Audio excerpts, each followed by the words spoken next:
Hello guys. जैसे कि आपने मेरी पहली वीडियो में देखा कि मैंने मेडिवल हिस्ट्री को स्टार्ट किया है, जिसका फर्स्ट पार्ट मैं डाल चुकी हूँ, जिसमें मैंने 3 एम्पायर्स प्रतिहार, पाला और राष्ट्रकूटा का थोड़ा सा इंट्रोडक्शन दिया था और प्रतिहार एम्पायर को मैं कंप्लीट कर चुकी हूँ। तो जैसे कि अब मेरा ये सेकंड पार्ट है, तो मैं इसमें पाला एम्पायर को स्टार्ट करूँगी।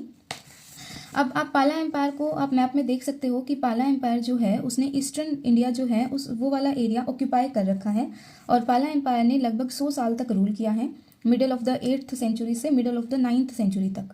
ठीक है। अब हम देखेंगे कि इसके बाद उसके कुछ रूलर्स हैं, जिनके कुछ इंपॉर्टेंट जो रूलर्स हैं उनको डिटेल में देखते हैं, जिनमें से जो फर्स्ट रूलर हैं वो हैं गोपाल।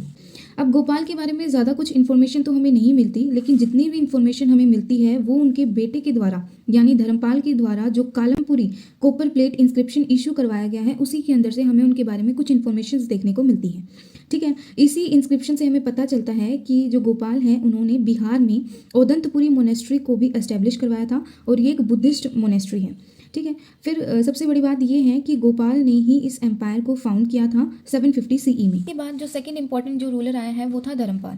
देखो यहाँ पर एक लाइन लिखी गई है कि गोपाल वो succeeded in 770 AD by his son Dharmapal who rule till 810। अब हमें पता चलता है कि जो विक्रमशिला यूनिवर्सिटी है बिहार में वो भी धर्मपाल के द्वारा ही एस्टेब्लिश करवाई गई थी, जो नालंदा के बाद सेकेंड टॉप यूनिवर्सिटी रही है उस टाइम पीरियड की। फिर जो सोमापुरी मोनेस्ट्री है बांग्लादेश में वो भी धर्मपाल के द्वारा फाउंड की गई है। साथ ही साथ हमें पता चलता है कि जो राष्ट्रकूटा रूलर हैं ध्रुवा, उन्होंने धर्मपाल को हराया था और धर्मपाल को हराने से पहले वो प्रतिहारा एम्पायर के कुछ रूलर्स को हरा कर आए थे। अब जब उन्होंने इतनी सारी विक्ट्रीज ले ली थी कि वो प्रतिहार और पाला दोनों डायनेस्टी के रूलर्स को हरा चुके थे, अब वो वापस अपने डेक्कन वाले एरिया में लौट जाते हैं।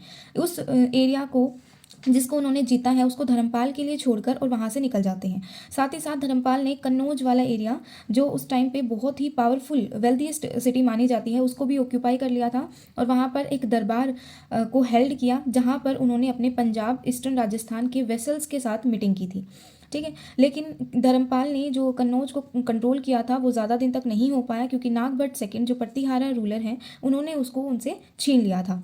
फिर हमें पता चलता है कि साथ ही साथ जैसे कन्नौज उनके हाथ से जा चुका, और हमें ये भी पता चलता है कि पाला डायनेस्टी का जो ये रूलर था धर्मपाल, ये प्रतिहार एम्पायर के साथ बिहार को लेकर काफ़ी बार डिस्प्यूट में भी आया है और काफ़ी बार ये हारा भी है।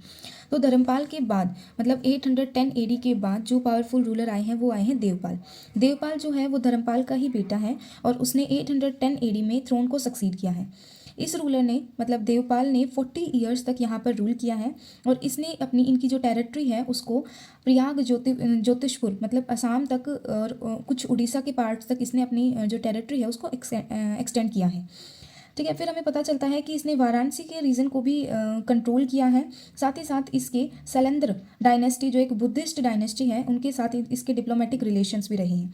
अब जब देवपाल जो था वो एक पावरफुल रूलर था, लेकिन देवपाल के बाद जो रूलर्स आए वो काफ़ी वीक रूलर्स आए और 12th सेंचुरी में सेना डायनेस्टी ने इस डायनेस्टी को रिप्लेस कर दिया।